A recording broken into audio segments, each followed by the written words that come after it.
Yeah.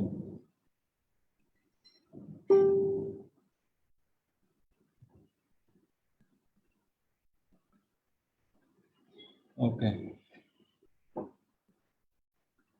Okay.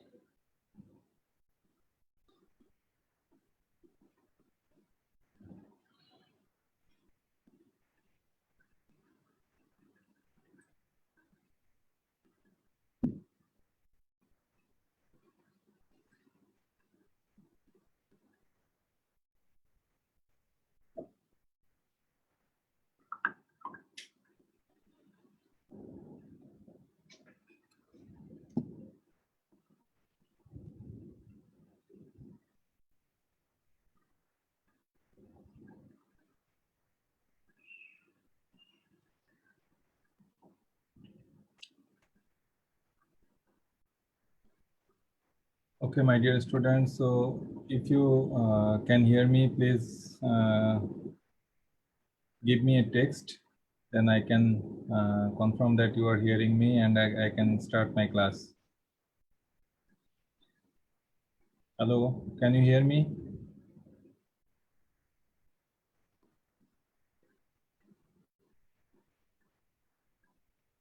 Please give me response through text. Then I can start my class. Can you hear me?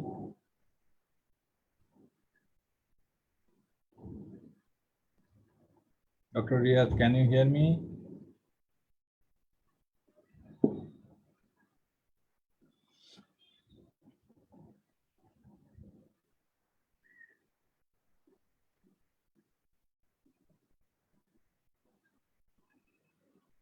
Hello, my student.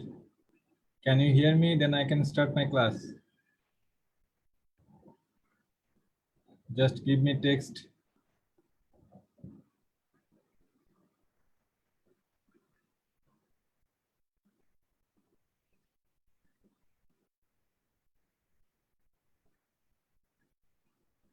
Dr. Maliha Sams Momita, can you hear me? আমাকে শুনতে পাচ্ছেন?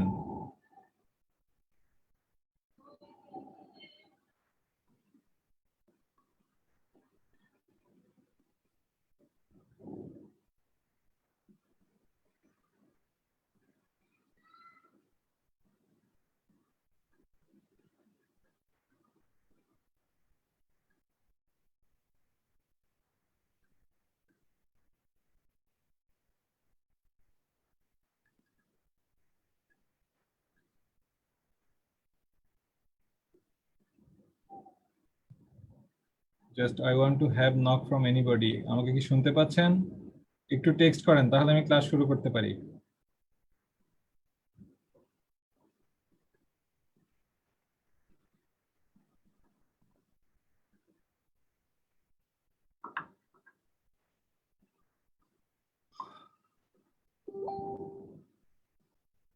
Okay, thank you, Dr. Riyad, for giving me the opportunity to be here. Dr. Momita, again, thank you so much. So, my dear student, let me introduce first. I am Dr. Shukanto Das. I am graduated from Dhaka Medical College in 2005. And then I did my FCPS and MCPS in medicine, and I did MD gastroenterology from BSMMU in 2016. And now I am working as assistant professor of gastroenterology in Sheikh Hasina Medical College, Jamalpur. So actually it's my great opportunity to be here with you. I know it's a very big platform, and all of the medical students more or less in every parts of the country are involved here. So I feel really so much privileged to be here and to share my knowledge with you people. And special thanks to Dr. Riyad and Dr. Momita, who actually first knocked me to take class here. Actually, teaching is my was my dream, and thanks God for giving me the opportunity to teach my dear student. So today we will talk about approach to dysphagia. Actually, I want to take a number of classes in gastroenterology, which will encompass the luminal gastroenterology, liver, and pancreas.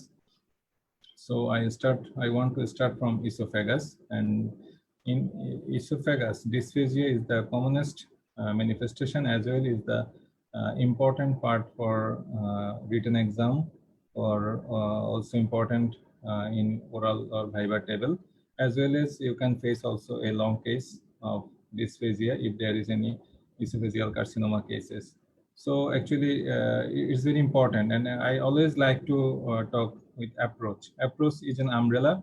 So if we learn through the approach, and in practical life also, we can deal our patient very easily, because patient will present to us with symptom, like patient will tell you that he feels some sorts of dysphagia. So how will you approach? It's very important. So approach is very important. So now we are going to my presentation. And for dysphagia, there is disconnection between esophagus and stomach, either structural or functional. And here you can see in this picture, there is esophagus and the stomach is bidirectional. Usually, this is unidirectional. Whenever we put a bolus of food into your mouth, it will go to the stomach, and it is unidirectional normally. But in case of dysphagia, there is bidirectional, so there is no communication in between. And dysphagia means, actually, it's a Greek word. It's derived from Greek dys. Dys means difficulty, and phasia means eating. So difficulty or abnormality in swallowing or passage of food or liquid from esophagus to stomach is called dysphagia. Similarly, at the same time, we have to know what is ordinophagia. I think you know by this time. Ordino means pain, and phasia means eating. So actually, ordinophagia means painful eating. So ordinophagia may be present on the same patient with dysphagia or may not be. And globus hystericus is another term which is very important, because in our daily practices we will have to face a lot of globus patient, and who will make you confused whether we are dealing with true dysphagia or false dysphagia. So globus hystericus is a somatoform disorder, and it's the subjective feeling of intermittent and persistent sensation of a foreign body stick on the or a lump in the throat. So it's a subjective sensation, but there is no objective finding. And important part is, in globus sensation occurs in between meal, not associated with meal. So it's the important differentiating point. And so don't make confused globus sensation with true dysphagia and ordinophagia. So when one patient feel dysphasic symptoms, what about the luminal diameter of esophagus? If it is less than 13 millimeter of luminal diameter, then patient will universally feel dysphasic symptoms. If it is more than 20 millimeter, then patient will remain asymptomatic. And if it in between, like 13 to 20 millimeter of diameter, there will be intermittent dysphagia. So before going to dysphagia, we have to recapitulate the previous knowledge of our physiology and anatomy of swallowing processes. Here, from total swallowing process involving started from mouth and it ends up into the stomach. So initial 1/3 passes involving mouth to pharynx, and last 2/3 passes involving esophagus. And swallowing center is in the brainstem on the floor of fourth ventricle, which coordinate all the swallowing processes. And swallowing phase is two types. One is oropharyngeal phase and another is esophageal phase, depending on anatomical location. And in adult population, approximately swallows 580 times per day, and mostly unknowingly or unconsciously. That is important. And oral phase, whenever you put a food bolus into your mouth, your tongue will be elevated, and it will be pushed back the food bolus into the pharynx by posterior movement. And at the same time, soft palate will be elevated. Then pharyngeal phase will be started, which is mostly reflexly occurred, and there is a very delicate neuromuscular coordination. Otherwise, food will go in the misdirected way. Either it will come towards the nasopharynx through the nasal cavity, or it will go misdirectly to the larynx or trachea. So it's a very coordinated process, especially the pharyngeal phase. Here, persistent elevation of the tongue and vocal cord will be approximated. Epiglottis closes the inlet, larynx pulled upwards, as food can't go through the larynx or trachea. So relaxation of upper esophageal sphincter occurs. At the same time, peristaltic wave causes the food downward movement. And esophageal phase, virtually lower two-thirds of esophagus, we know it is composed of smooth muscle. There is no voluntary muscle. So mostly it is involuntary movement, and pressure gradient of gravity speed up the movement. So esophageal phase is largely involuntary. And here you can see the diagrammatic presentation of whole swallowing process. The initial part involving the oropharyngeal, and the last part is the esophageal. And so dysphagia, if you want to classify dysphagia, actually you have to classify it based on anatomic location.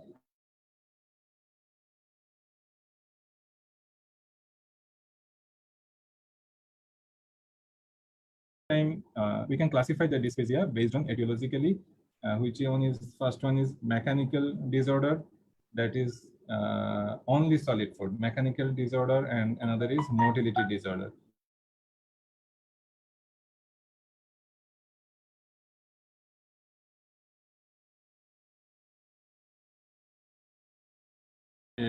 So don't make complicate yourself. Just put in your mind that you have to rule out which type of dysphagia it is. Is it oropharyngeal dysphagia or is it esophageal dysphagia?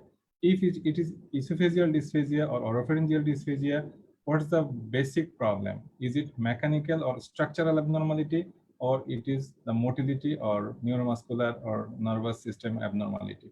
So this is the basic intention or motto we have to find out by approach. But still there we have to discuss with lots of etiology.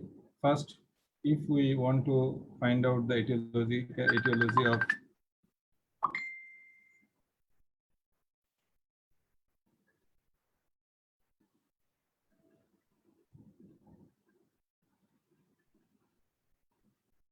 sorry for the interruption.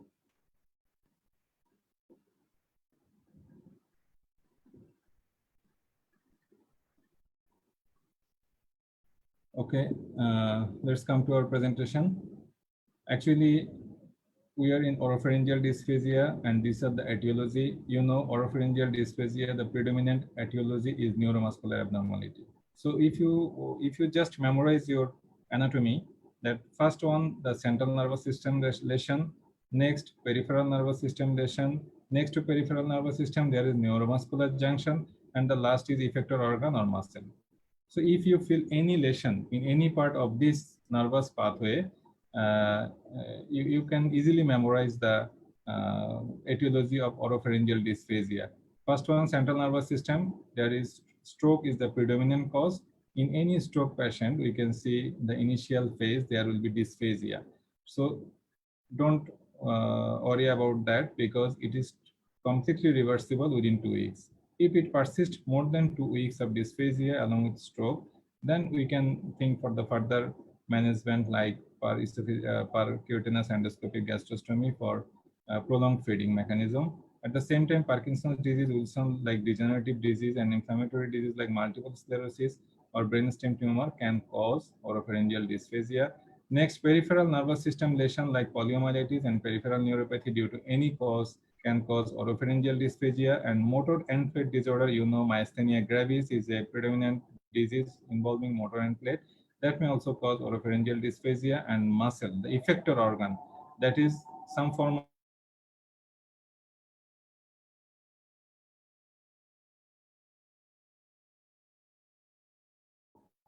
that may cause oropharyngeal dysphagia. So mechanical or obstructive lesion, at the same time, it can happen in oropharyngeal dysphagia. This is inflammatory neoplastic. Plummer-Vinson syndrome, you know. Plummer-Vinson syndrome is related with iron deficiency and extensive compression like thyromegaly, cervical osteophyte, and lymphadenopathy. And this all can cause oropharyngeal dysphagia, like defective in upper esophageal sphincter can also cause oropharyngeal dysphagia. There are lots of reasons. And in esophageal dysphagia, again neuromuscular abnormality, but here central nervous system and peripheral nervous system has no role. Look, in the previous oropharyngeal dysphagia, we discussed with central nervous system lesion like stroke, peripheral nervous system like poliomyelitis and peripheral neuropathy. But here CNS and PNS has no effect on esophageal dysphagia, as because we know esophagus and other gastrointestinal system has a very delicate and independent nervous system called enteric nervous system. This enteric nervous system, if there is any defect in enteric nervous system, that might cause neuromuscular abnormality like achalasia, which is the most common form of neuromuscular abnormality. And if the basic pathological lesion is in the myenteric plexus. You know, enteric nervous system has two components. One is Orbach or Meissner's corpuscle, another is myenteric plexus. Here in achalasia, there is degenerative change in the myenteric plexus. That's why patient feel problem. There is neuromuscular coordination, patient feel problem like dysphasic symptoms. Other neuromotility disorder is diffuse esophageal spasm, nutcracker esophagus, hypertensive LES, and very important is some collagen disease like scleroderma and Chagas disease. You know, Chagas disease is an infective disease caused by trypanosoma, and particularly exclusively it is present in the south part of America like Brazil and Amazonian area. And it is also like patient will present like achalasia present. That's why this group of patients called sometimes pseudoachalasia. Mechanical and obstructive disorder, broadly, the commonest is esophagitis. It is the inflammation of esophagus. By name, we can realize that it is the inflammation of esophagus due to a lot of causes, like most commonly gastroesophageal reflux disease and infectious disease. Infectious disease means HIV, S. pylori, herpes, or candidiasis. And largely iatrogenic also, medication induced or radiation treatment induced, and caustic injury, deliberate self-harm related. And disorder of the wall. If there is any stricture of the esophageal wall or Jenkins diverticulum or epiphrenic diverticula, you can assume that patient might cause esophageal dysphagia. And this is the two-way compression. First one is external compression and second one is internal obstruction. So if there is any external compression like hiatus hernia, definitely paraesophageal hernia. You can see in the right upper part of picture, there is a very nicely depicted paraesophageal hernia. So at the same time, it will cause pressure effect from the side at the lower end of esophagus, which might cause dysphasic symptoms. Cervical osteophyte is another cause, and mediastinal growth, definitely it can cause dysphagia by doing external compression on the esophagus. And vascular ring, that is also a name. There is dysphagia lusoria. That means if any aortic component give compression on the esophagus from the externally, it will causes dysphasic symptom and it will call dysvascular ring or dysphagia lusoria. And luminal obstruction, intrinsic problem. This is the problem of lumen intrinsic, that means lumen itself. And it is the foreign body esophageal wave. Wave means Bangla, যেটাকে আমরা ঢেউ খেলানো বলি, and Saski ring. Saski ring is also a benign disease. It's a mucosal ring. We know there is two types of ring within the esophagus. One is mucosal, another is muscular ring. So Saski ring is a benign mucosal ring, usually situated at the lower end of esophagus, and it might cause the mechanical obstruction. And lastly, the carcinoma esophagus. Definitely, it is the malignant stricture that might cause dysphagia. So now we will move to the evaluation of esophageal symptom. So evaluation is the most important part because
there is some technical problem.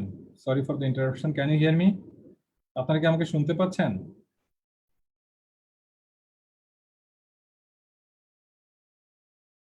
একটু text করেন please. আপনারা কি শুনতে পাচ্ছেন?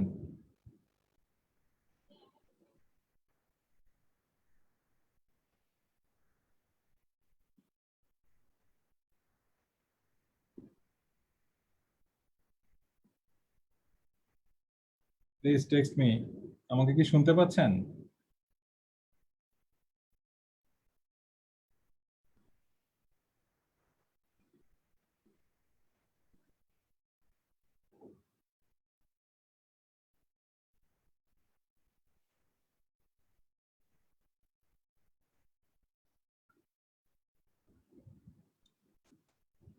So আমরা এখন, doctor Riyad আমাকে শুনতে পাচ্ছেন?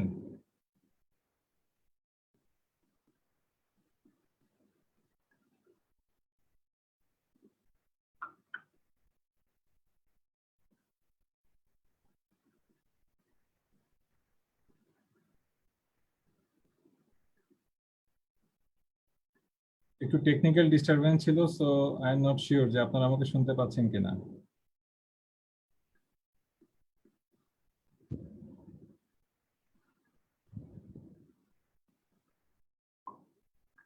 ওকে, সো আমরা এখন যে পার্টটাতে যাব, this is the most important part, অর্থাৎ ইভালুয়েশন অফ ডিসফেজিয়া। এবং এখানে thorough history and physical examination খুবই important, and because we have to exclude the confounding diagnosis, that means differential diagnosis like angina, goiter, or any sort of pharyngitis.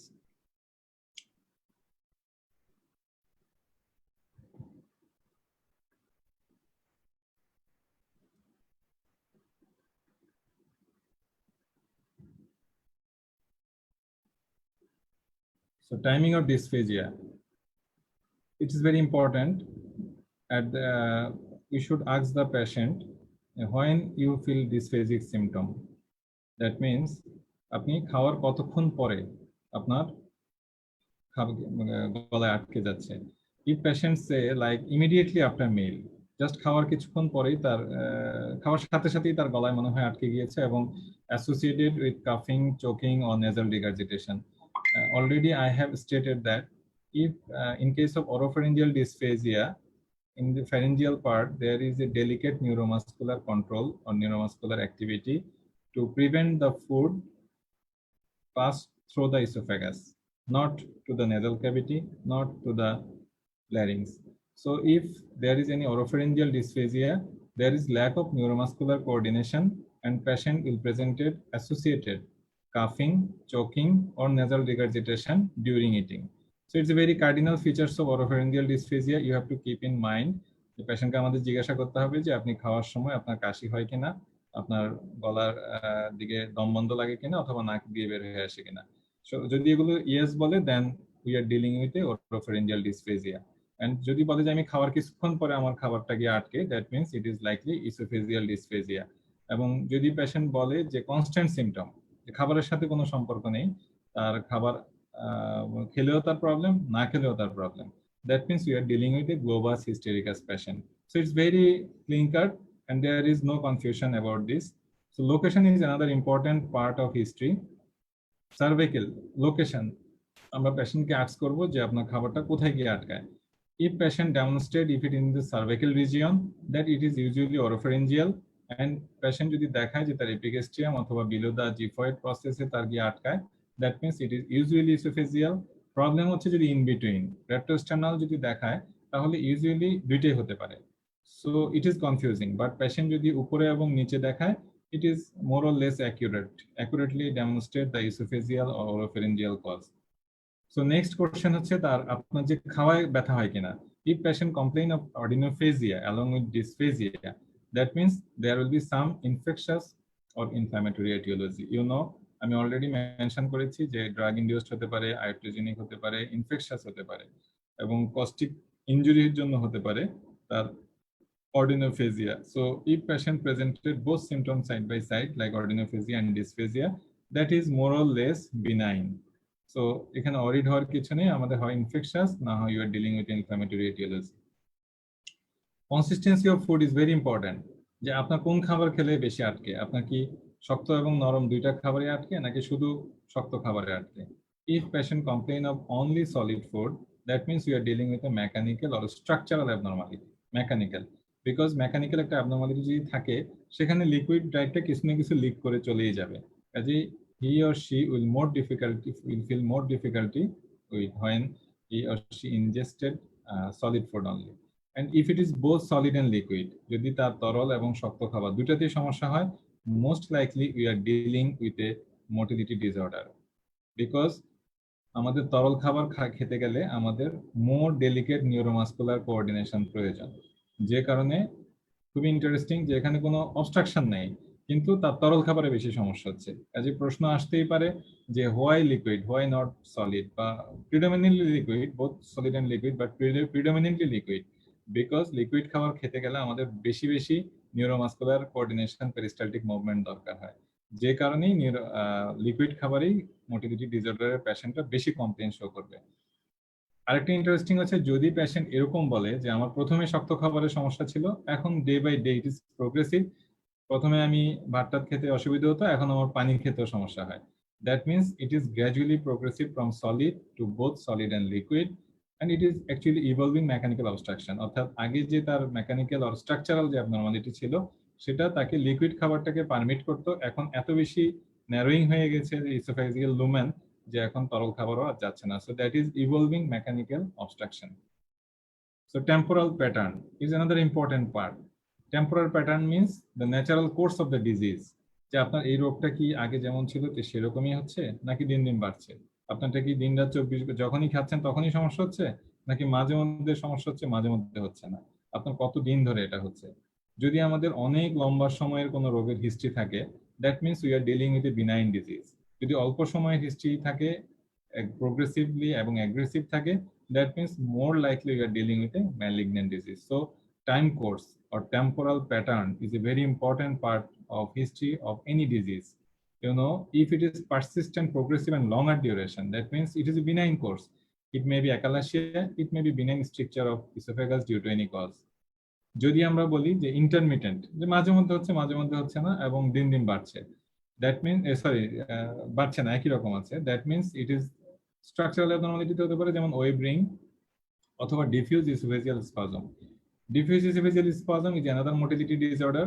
মাঝে মধ্যে তার নন peristaltic contraction হয় এবং এটাতে তার ডিসফেজিয়া অথবা ডিফিকাল্টি ইন সোয়ালোইং হতে পারে ইন্টারমিটেন্টলি। যখন তার পেরিস্টালটিক ওয়েভ হবে তখনই সে প্রবলেম ফিল করবে, otherwise he will be normal. So symptom will be intermittent. If it is rapidly progressive, যে তার অনেক অল্প সময়ে খুব বেশি সমস্যা হচ্ছে, 10 দিন আগেও সে খেতে পারতো এখন খেতেই পারে না, that means it is we are dealing with malignant lesion. এবং অ্যাসোসিয়েটেড সিমটম, যে আপনার কি সাথে খাবার অরুচি এবং ওজন কমে যাচ্ছে কিনা, I think it's not a very hard determining point, because যে কোনো ডিসফেজিয়া একটা মানুষ দীর্ঘদিন না খেতে পারলে তার আসলে weight loss and anorexia, it is normal associated symptom, I think. So it's not a very hard differentiating point. If there is any passive regurgitation of food particle, যে আপনার কোনো কিছু বেরিয়ে আসে কিনা, রাতে নকটার্নাল সিমটম, সে রাতে খেয়ে শুলো, রাতে কাশতে কাশতে ঘুম ভেঙে গেল, অথবা তার রিপিটেড চেস্ট ইনফেকশন হচ্ছে, দ্যাট মিনস তার রিগার্জিটেশন হচ্ছে। Retrosternal chest pain, usually true form of dysphagia, there will be no pain, but if there is any motility disorder like diffuse esophageal spasm অথবা nutcracker esophagus, এখানে hyperperistalsis হচ্ছে, force of contraction বেশি, that means there will be some pain, retrosternal chest pain, which might mimic with cardiac pain.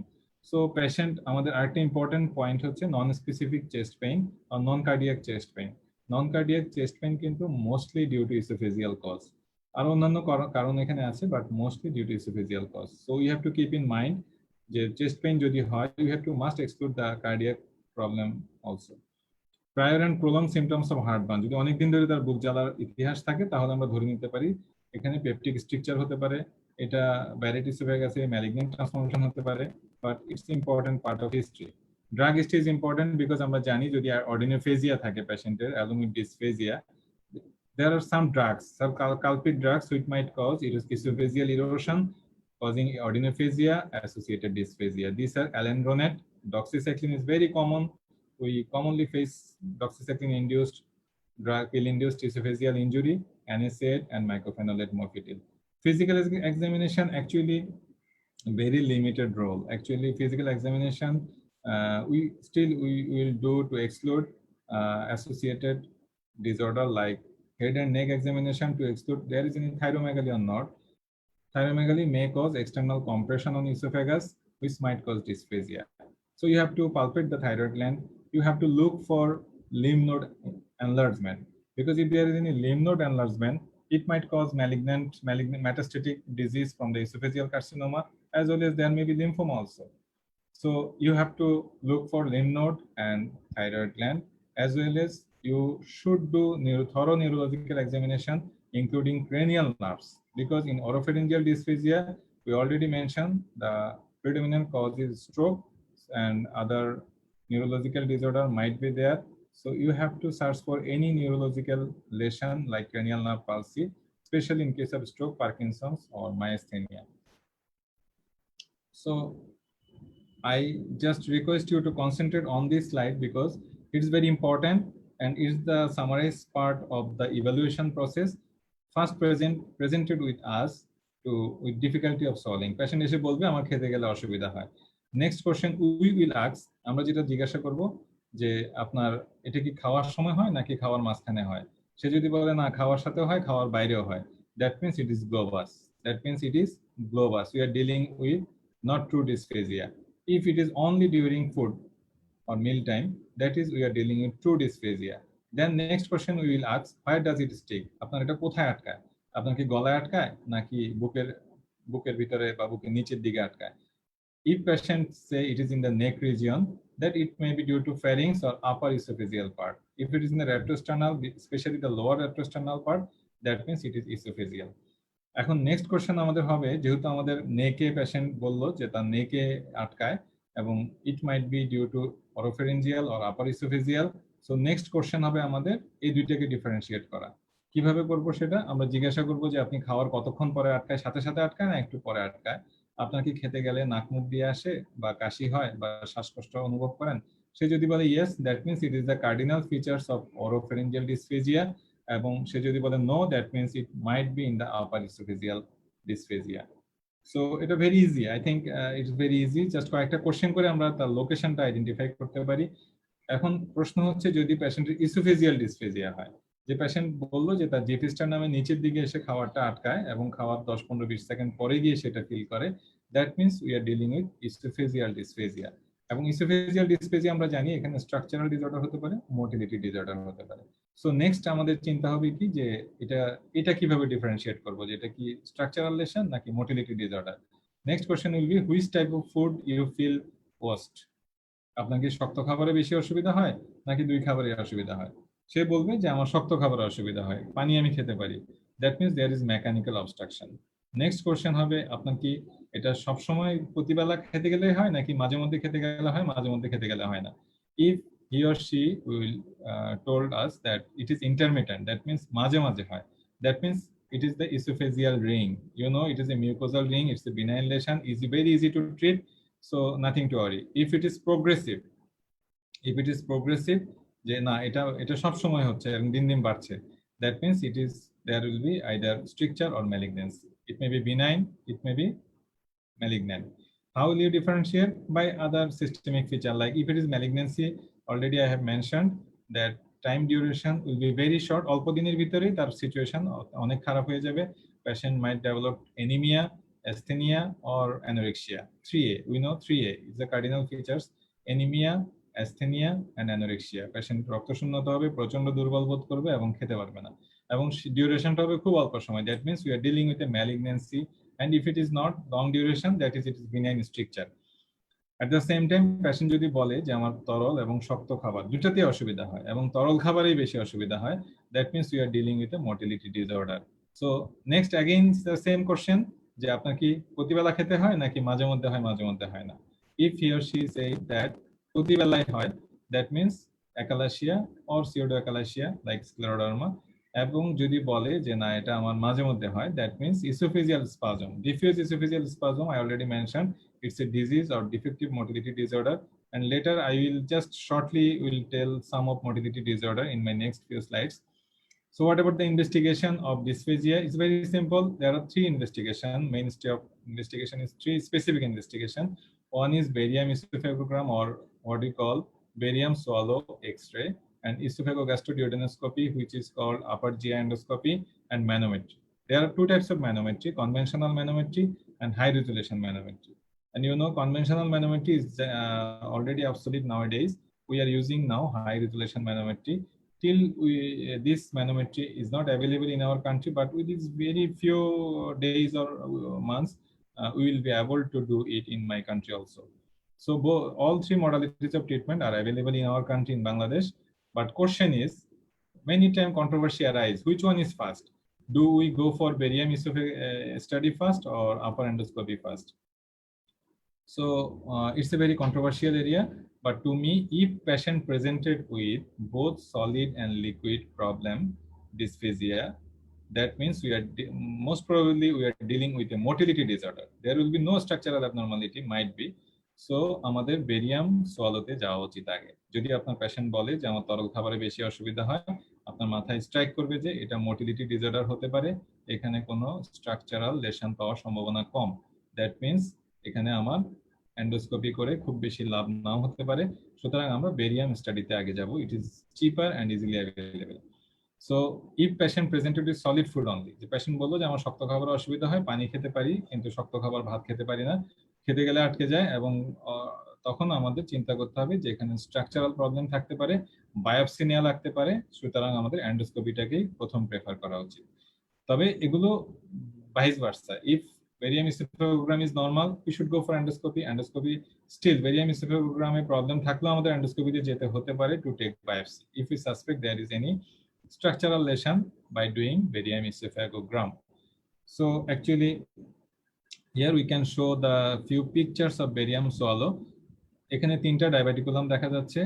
Left one is mid esophageal diverticulum, middle one is epiphrenic or lower esophageal diverticulum, and the upper one is Jenker's or upper esophageal diverticulum. This diverticulum also patient presented with dysphagia, chest pain, and halitosis, because you know there is a blind pouch where food will stuck and খাবার এখানে অনেকদিন ধরে থাকবে, একটা fermentation হবে, ব্যাকটেরিওলজিক overgrowth হবে, এবং একটা ফাউল স্মেল আসবে। এই পেশেন্টগুলো মেইনলি প্রেজেন্ট করে হ্যালোটোসিস নিয়ে। Next, here we can see the stricture. In the first picture, you can see there is a mid-esophageal stricture, that is caustic injury, patient with a history of caustic injection. Successively, there is a caustic stricture. And in the second slide, there is a sliding hernia. In the third slide, irregular filling defect or carcinoma esophagus. This is a Saski ring. You know, I already repeatedly mentioned the name Saski ring. It's nothing but a benign mucosal ring at the lower end of esophagus. And here you can see the filling defect with a mild proximal dilatation. And this is the ring area. And it is very easy to treat endoscopically. We just make the rupture of the ring. And this is the typical picture of achalasia cardia. And this is the most important neuromotility disorder of esophagus. And most commonly, you have to face this patient. So here you can see the hugely dilated esophagus with very less peristaltic movement. And at the lower end, there is a narrow segment with a central lucency. If you closely concentrate on this part, you can see a central lucency within the barium that is called Tram line. And this is look like a parrot beak. আমরা যদি একটা প্যারটের ঠোঁটের কথা ভাবি, একটা parrot পাখির ঠোঁটের মতো, এটা যদি মাথাকে চিন্তা করি, নিচেরটা হচ্ছে ঠোঁট। That means it is a almost symmetrical, এবং এটা হচ্ছে একটা clean delineated outline. There is no mucosal irregularity.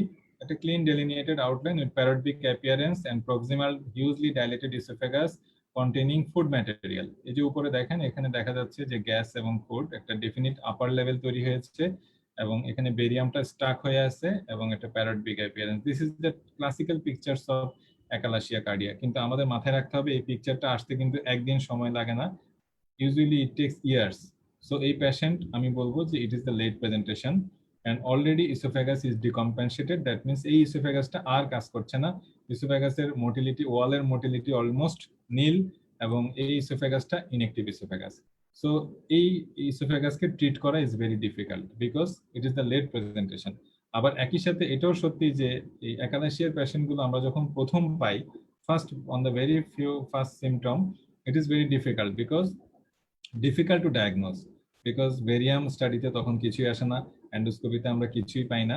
কাজে এই যে first initial stage of motility disorder usually very difficult to find by doing a barium x-ray.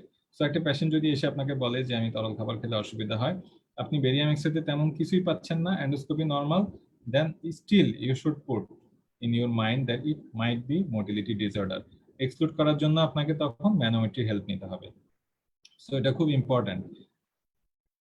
এখানে diffuse oesophageal spasm দেখা যাচ্ছে, একটা কর্ক স্ক্রু অ্যাপিয়ারেন্স। আমরা যদি একটা কর্কের স্ক্রুর কথা ভাবি, জাস্ট লাইক কর্ক স্ক্রু, এখানে এটা হচ্ছে গিয়ে পেরিস্টালটিক, এটা বেসিক্যালি নর্মাল অ্যামপ্লিটিউড, অর্থাৎ ফোর্স অফ কন্ট্রাকশনটা নর্মাল, বাট পেরিস্টালসিসটা ইনকোঅর্ডিনেটেড, অর্থাৎ আপনি আপনার পেরিস্টালসিস ওই সময় দরকার নেই কিন্তু পেরিস্টালসিস হচ্ছে, এই জন্য এটা কর্ক স্ক্রু অ্যাপিয়ারেন্স হচ্ছে। এটা হচ্ছে nut cracker oesophagus, another motility disorder. এটা একটু জাস্ট এই দুই তিনটা কথা মনে রাখলেই হবে, আপনাদের এগুলো ডিটেল জানার দরকার নেই। নাট ক্র্যাকার ইসোফেগাস হচ্ছে কিছুই না, নাম শুনে বোঝা যাচ্ছে যে এখানে প্রেশারটা অনেক বেশি থাকবে, যে কারণে আপনি দেখেন এই বেরিয়াম এক্সরে তো almost looking normal, peristalsis is normal, শুধু কন্ট্রাকশন, ফোর্স অফ কন্ট্রাকশনটা এখানে বেশি, এবং এতই বেশি যে এটা নাটকে ক্র্যাক করে ফেলতে পারে, অর্থাৎ এটা বাদামকে ভেঙে ফেলতে পারে, যে কারণে this is called nut cracker esophagus. এই পেশেন্টগুলো ইউজুয়ালি চেস্ট পেইন নিয়ে এবং সামটাইমস অর্ডিনোফেজিয়া ডিসফেজিয়া নিয়ে প্রেজেন্ট করে। This is very important, pseudo achalasia. So আমি এটা দেখতে অ্যাকালাসিয়ার মতে, আমরা প্রথম যে ছবিটা দেখেছিলাম প্যারোটিক অ্যাপিয়ারেন্স, একই রকম কাছাকাছি, খুব ক্লোজলি যদি আপনি খেয়াল করেন তাহলে বুঝতে পারবেন there is very some sort of difference. Like এখানে একটা শোল্ডারিং ইফেক্ট দেখা যাচ্ছে, এটা আমাদের হিউম্যান শোল্ডার, আমরা যদি আমাদের শোল্ডার গার্ডেলের কথা ভাবি, দেখতে অনেকটা শোল্ডারের মতো এবং অ্যাসিমেট্রিক্যাল শোল্ডার এবং লং ন্যারো সেগমেন্ট। এখানে দেখেন লং ন্যারো সেগমেন্ট দেখা যাচ্ছে, এবং এখানে একটা ফিলিং ডিফেক্ট, এখানে এই যে দেখা যাচ্ছে একটা filling defect. So irregularity, mucosal irregularity, long narrow segment, filling defect, and asymmetrical shouldering, and that is the cardinal features of esophageal carcinoma. এবং এটা আমাদের বেশিরভাগ সময় খুবই কনফিউজড করে দেয় যে এটা কি সিউডো অ্যাকালাসিয়া নাকি achalasia. In that case, we should take help of endoscopy of upper GIT. By endoscopy we can reach there, and if is there any structural lesion, then we can take biopsy also. So here you can see some endoscopic picture. First one is Barrett esophagus, second one is Susky ring, and third one is esophagitis. This is inflammatory, and the fourth one is esophageal diverticulum. We can see there is a bone. Bone means it's maybe fish bone, and it is the foreign body infection. It is also called dysphagia. There is paraesophageal hernia in the second picture. The third picture, there is caustic stricture. Caustic stricture means এই patient কোন alkali or acid খেয়েছিল, যেটার কারণে তার in the long run fibrosis হয়ে ইসোফেগাসটা narrow হয়ে গিয়েছে। এবং এখানে দেখা যাচ্ছে একটা আগলি লুক, একটা proliferative growth. This is a proliferative growth, একটা লুকটা আগলি, so it might be a malignancy অথবা esophageal carcinoma. So this is the manometry machine. Conventionally there is two types of manometry, stationary or conventional, and high resolution manometry. Briefly we will overview some dysmotility syndrome. Already আমরা এগুলো নিয়ে কথা হয়ে গিয়েছে। Diffuse esophageal spasm কি, this is the corkscrew pattern. Nutcracker esophagus আমরা বলেছি যে এখানে প্রেসার অনেক বেশি থাকবে, পেরিস্টালসিস নরমাল থাকবে কিন্তু হাই প্রেসার, যে কারণে এত বেশি প্রেসার যে বাদাম ভেঙে ফেলার মতো, that means nutcracker. Hypertensive alias acalasia. Acalasia নিয়ে I want to say just a few words because acalasia আপনাদের পরীক্ষায় শর্ট নোট আসতে পারে। So acalasia actually is come from a Greek word that is failure to relax. Lower esophageal sphincterটা tightly closed থাকে। আমরা জানি আমরা যখন মুখে খাবার নেই তখন এটা রিফ্লেক্সে লোয়ার esophageal sphincterটা রিল্যাক্স হয়। এই রিল্যাক্সেশনটা যদি না হয়, দ্যাট ইজ acalasia. এবং প্রিডমিনেন্ট ফিচার হচ্ছে poorly relaxing lower esophageal sphincter. এই অ্যাকালাসিয়া কিন্তু আজকের রোগ না, এটা 300 years back sir Thomas Willis নামে এক ভদ্রলোক প্রথম এই অ্যাকালাসিয়া রিপোর্ট করেন, একটা কেস রিপোর্ট, এবং উনি ইন্টারেস্টিংলি সেই পেশেন্টটাকে তিমি মাসের যে কাঁটা, সেই তিমি মাসের কাঁটা ঢুকিয়ে সেটাকে ডাইলেট করেছিলেন। It's very interesting. এখনো কিন্তু আমরা এই অ্যাকালাসিয়াকে ডাইলেটই করি, তাহলে 300 বছর আগে সেই ডাইলেটর ছিল না, ডেলিকেট ডাইলেটর যেগুলো আমরা এখন ইউজ করি, তখন উনি প্রিমিমাসের কাটা ইউজ করেছিল। এবং mean age presentation হচ্ছে 50 years. So what is the basic pathophysiological change in achalasia? You know, that is actually cause is definitely unknown, but there are some evidence which suggest it is a autoimmune response.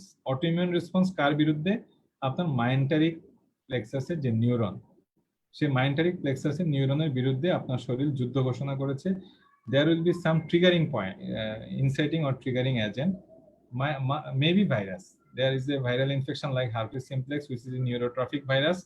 So post-herpetic condition, there will be a autoimmune response against your mesenteric plexus, and there will be degeneration of post-ganglionic inhibitory neuron. Inhibitory neuron যদি সেখানে না থাকে, তাহলে excitatory neuron গুলো upper hand নেয় এবং সেগুলো causing smooth muscle constriction, and lower esophageal sphincter will be tightly closed, and it will not there will be not responsive relaxation, যেটা আমরা খাবার খেলে যে রিল্যাক্সেশন হয় সেই রিল্যাক্সেশনটা হবে না, খাবারটাকে ওখানে দিনের পর দিন আটকাবে। That's why predominantly symptom will be dysphagia. Definitely there will be some regurgitation, chest pain, and heartburn may be present in 50% cases, and weight loss. So one question may arise, যে এখানে heartburn কেন হয়? পেশেন্টের তো lower esophageal sphincterটাই closed, তাহলে why there is heartburn? So এখানে একটা school of thought হচ্ছে কি যে এখানে মিনিমাম লিকেজ হতে পারে, আরেকটা হচ্ছে কি যে আমাদের যে খাবারগুলো খাচ্ছি সেগুলো ওখানে ফার্মেন্টেশন হয়, ফার্মেন্টেশন হয়ে আমরা জানি ল্যাকটিক অ্যাসিড তৈরি হয়, সেই ল্যাকটিক অ্যাসিডের কারণেই এখানে হার্টবার্ন হতে পারে। So investigation like same barium oesophagogram and ম্যানোমেট্রি।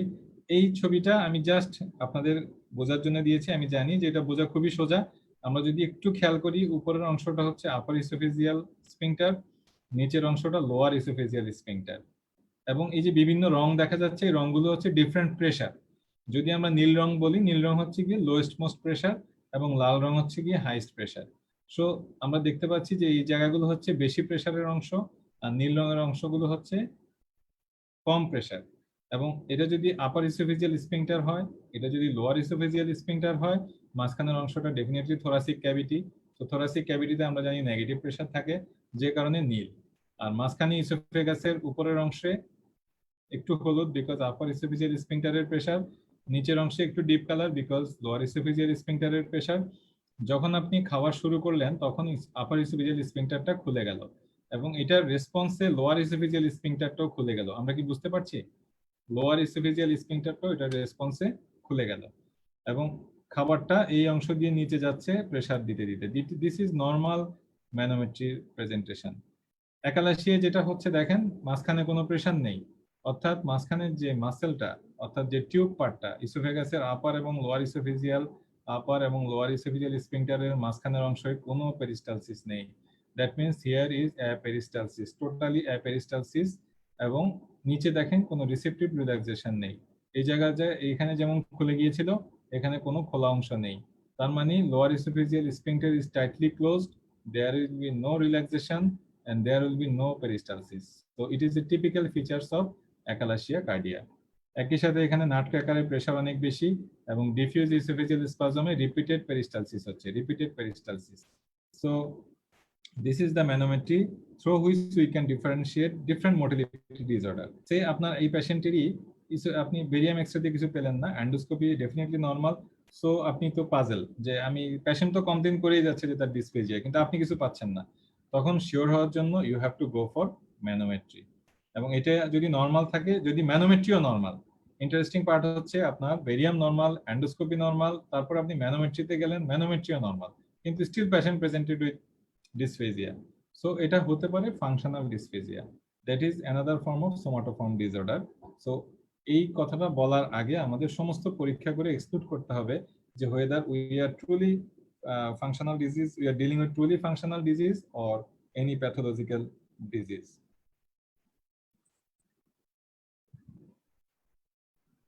Treatment of achalasia, pneumatic dilatation, POEM. POEM is paroral endoscopic myotomy. আমরা জানি যে হেলার্স myotomy was the previous gold standard for treating achalasia, but now we are trying to do it minimally invasive process. Minimally invasive মানে আপনি এন্ডোস্কোপির মধ্যে দিয়ে যদি আমি মাসেলটা circular muscle, আমরা জানি যে দুইটা মাসেল আছে এখানে, একটা longitudinal, outer longitudinal and inner circular muscle. একটা ইসোফেজিয়াল ওয়ালে দুই ধরনের মাসেল থাকে, এবং এই যে inner circular muscle of the oesophageal wall, সেটা হচ্ছে রেসপন্সিবল ফর কনস্ট্রিকশন। কাজে আমি যখন এই ইসোফেজিয়াল ওয়ালের ইনার সার্কুলার মাসেলটাকে কেটে দিতে পারবো, তখন আমার লোয়ার ইসোফেজিয়াল স্ফিংক্টারটা রিল্যাক্স হয়ে যাবে। আমি যত ট্রিটমেন্ট করবো তার প্রত্যেকটার উদ্দেশ্য হচ্ছে লোয়ার ইসোফেজিয়াল স্ফিংক্টারটাকে রিল্যাক্স করে দেওয়া।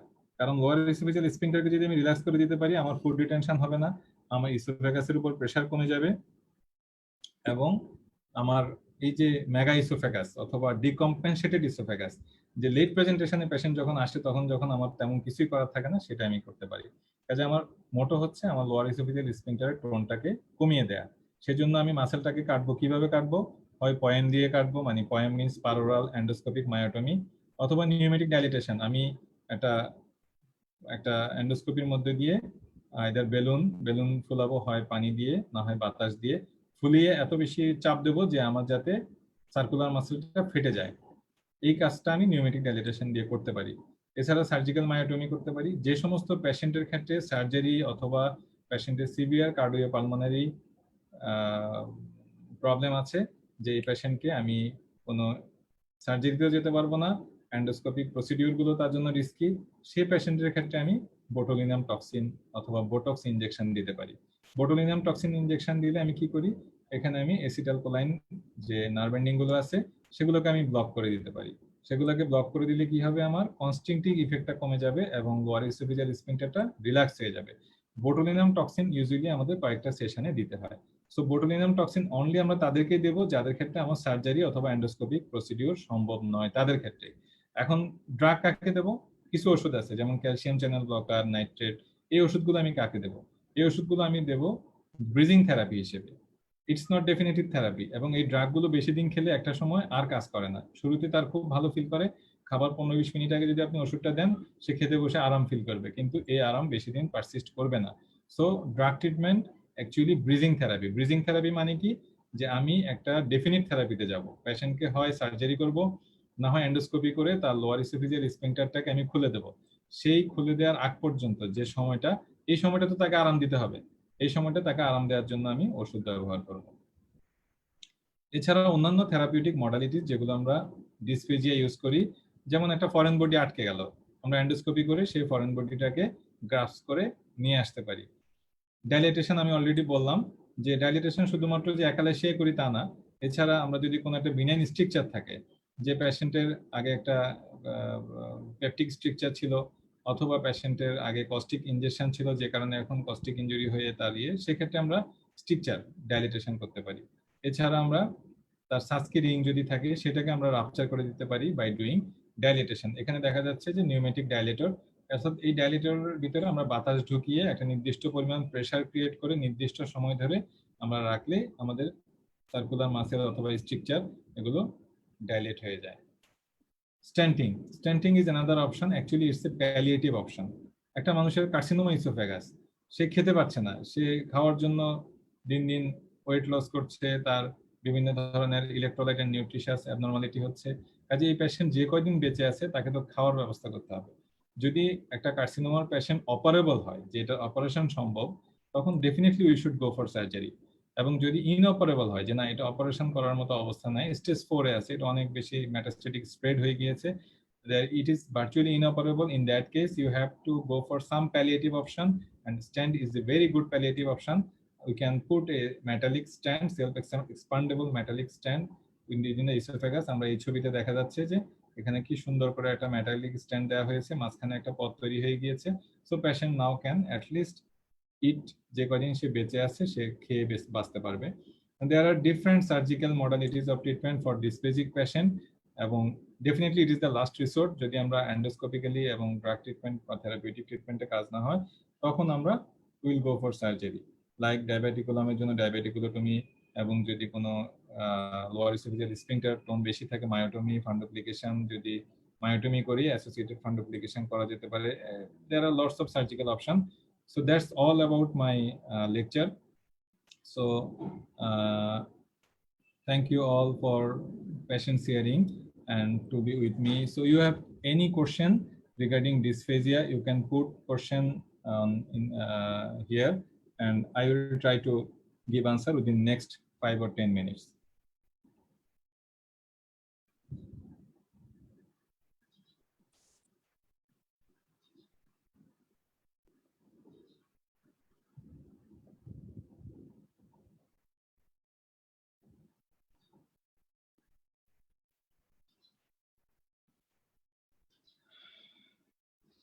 So do you have any question?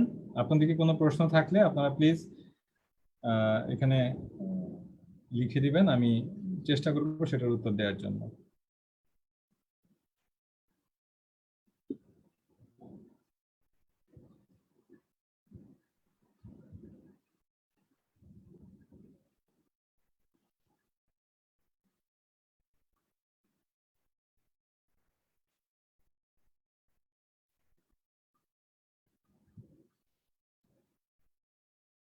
No question.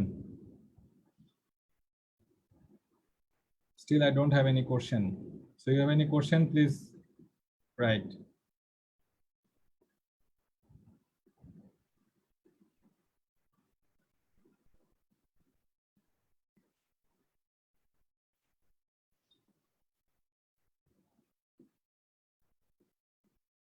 So I think in next class, in next Wednesday at the same time, we will try to cover the rest of the esophageal lesion like esophageal carcinoma. আমরা esophageal carcinoma নিয়ে কিছু কথা বলতে চাই। আমরা reflux disease like gastroesophageal reflux, which is the commonest presentation, I think, to the general physician, to the medicine specialist, as well as gastroenterologist. So gastroesophageal reflux disease is a very common, and আপনারা পরীক্ষায় এটা short note face করতে পারেন। esophageal carcinoma is another important entity যেটা আপনারা long কেসে face করতে পারেন, ভাইবাটিভলি ফেস করতে পারেন, ইভেন রিটেনে আসতে পারে। কাজে এই দুইটা জিনিস আমরা ইসোফেগাসে ইম্পর্টেন্ট টপিক, সে দুইটা জিনিস কভার করে আমরা নেক্সট স্টোমাকে যাব। নেক্সট স্টোমাক থেকে small bowel, then large bowel, then liver, then pancreas. এভাবে আমরা চেষ্টা করব যে almost all GI and liver or pancreatic disease আমরা যতটুকু সম্ভব সাম আপ করে আপনাদের যাতে একটু কাজে আসে, যাতে একটু নলেজটা ডেভেলপ করে, যাতে পরীক্ষায় আসলে একটু লিখতে পারেন বা বলতে পারেন। So still there is no question.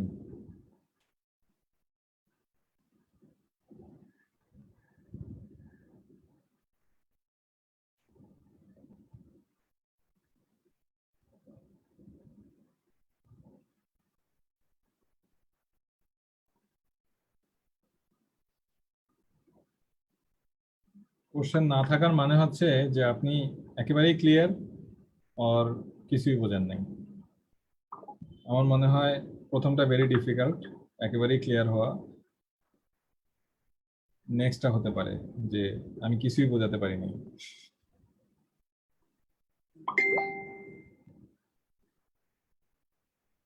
Okay, so thank you again for patient sharing, and I'm going to end today's class. Thank you all.